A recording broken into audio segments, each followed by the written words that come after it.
Alors, Marie-Josée Espioble nous disait que quelque part, elle se sentait heureuse en tant que communiste de rentrer dans cet aglo, où on allait peut-être la voir sous un visage différent.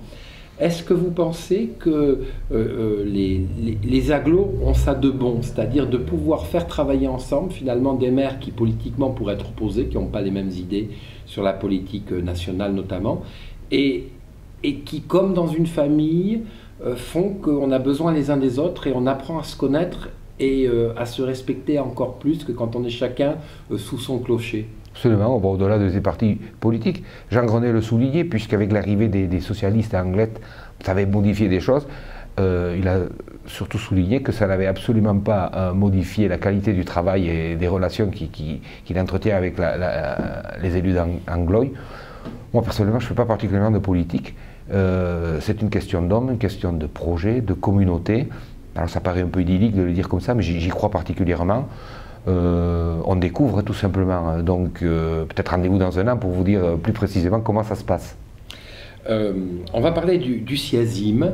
Le CIASIM, c'est un syndicat qui existe depuis très longtemps entre Biarritz et Bidart.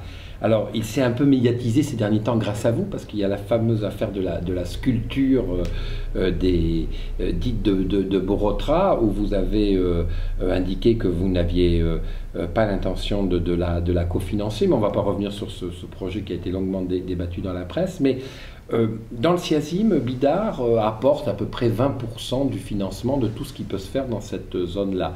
Est-ce que vous avez le sentiment que Bidart a toujours le retour sur investissement, c'est-à-dire que est-ce que c'est pas plus Biarritz que Bidart qui pourrait profiter de l'argent qui est mis par le contribuable bidartard? Et est-ce que finalement le fait que par la loi le CIASIM ait à disparaître un jour dans l'agglo, ça ne sera pas que mieux? Deux petites choses. Sur le plan, comment est financé le CIASIM? Sur le plan des recettes, c'est fiscalisé pour Bidart, ça représente 15%. Quand on regarde de plus près, on peut dire que la capacité d'autofinancement du CIASIM, Bidart y participe à hauteur de 18%. On n'est pas loin des 20% dont vous venez de parler. Quand on parle des syndicats, finalement, on parle de compétences et de périmètre. Bon. Comment le syndicat fonctionne? La CABAB a autorisé la ville de Biarritz à déléguer une partie de cette compétence de l'aménagement de la zone Île-Barrice-Morisco au syndicat du CIASIM. Beaucoup de réalisations ont été faites, le golf, les aménagements paysagers autour du lac de Morisco, on arrive vers la cité de l'océan. Le CIASIM, on a accepté, réglera la partie aménagement paysager et du rond-point. Je ne veux pas revenir sur la statue, j'ai déjà dit tout ce que j'avais à y dire. Globalement, ça mérite qu'on fasse un point complet sur l'ensemble des financements. Il ne faut pas non plus raisonner stricto sensus au niveau des chiffres, mais on parle au niveau projet. La question du devenir du CIASIM se pose peut-être pas à court terme, mais sans doute à plus long terme, parce que les compétences et le périmètre de l'agglo sont les mêmes. Donc, il conviendra aussi de voir avec le président du CIASIM actuel comment on peut faire évoluer le syndicat. Alors, avant de rentrer dans des dossiers purement bidartards, vous avez initié des navettes de bus il y a quelques années, enfin dès que vous êtes arrivé aux affaires à Bidart. Les Biarros, quand ils ont vu ça, ont mis ça en place immédiatement en disant c'est une idée extraordinaire. L'agglo, une des grandes priorités, ça va être le transport.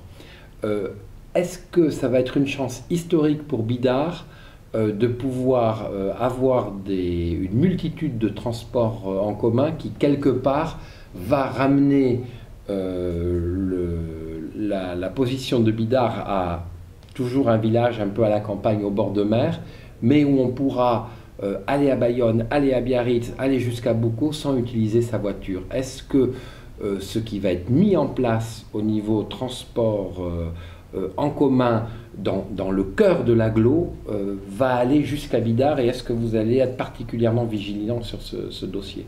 C'est le défi de demain. Bidart a pris 1000 habitants en 6 ans, entre 1999 et 2006. Beaucoup d'infrastructures n'ont pas suivi, les écoles, les routes, les trottoirs. Si on peut être à l'avance dans un domaine, celui des déplacements, je crois qu'il faut pas, c'est dès aujourd'hui qu'il faut travailler dessus. Je me rappelle quand j'étais jeune, que j'allais sur la région parisienne où résidait une partie de ma famille, on raisonnait déjà, il y a plus de 20 ans, en termes de déplacement, en nombre d'heures. Tiens, pour aller d'un point à l'autre, il faut 1 heure, 1 heure et demie. On en est là aujourd'hui, nous. Pour venir l'autre jour au premier conseil communautaire qui était à 18 h, on est parti un peu avant 17 h pour être à l'heure.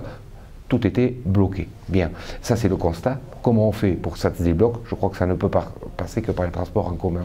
6% des déplacements se font par les transports en commun, c'est bien trop faible. C'est une des parts les plus faibles de France.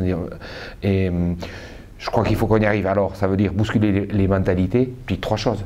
Pour qu'on prenne les transports en commun, il faut que l'arrêt soit proche de chez soi. Il faut une fréquence. Il faut des véhicules confortables, attractifs, et enfin, et c'est le primordial, il faut des tarifs vraiment compétitifs. Je crois qu'avec la nouvelle délégation de service public qui a été opérée par le SMTC, on va tendre vers ces quatre tendances qui vont arriver à transformer le paysage. Oui, je dis souvent, on n'a pas besoin de faire des infrastructures, on n'a pas besoin de médiathèque à Bidart. Par contre, donnons la possibilité à nos jeunes et à nos moins jeunes d'aller à la médiathèque et d'y aller de façon rapide, performante. Les transports en commun. Je rajoute, il n'y a pas que les transports en commun au niveau des bus, il y a aussi les transports en commun ferroviaires. On est sur le point d'acheter la gare, parce que je pense que ce serait une erreur de la laisser partir à un privé. Demain, pourquoi les trains express régionaux ne s'arrêteraient-ils pas de nouveau à Bidart, pour aller de Bidart à Dax, pour aller de Bidart à Saint-Sébastien, faire notre topo, notre échoual topo, et aller à Garassi également. Donc je crois que c'est tout un ensemble, plus les circulations piétonnes, vélos. On a réouvert bon nombre de chemins vicinaux à Bidart qu'on pratique tranquillement en famille et qui peuvent permettre d'être une autre alternative.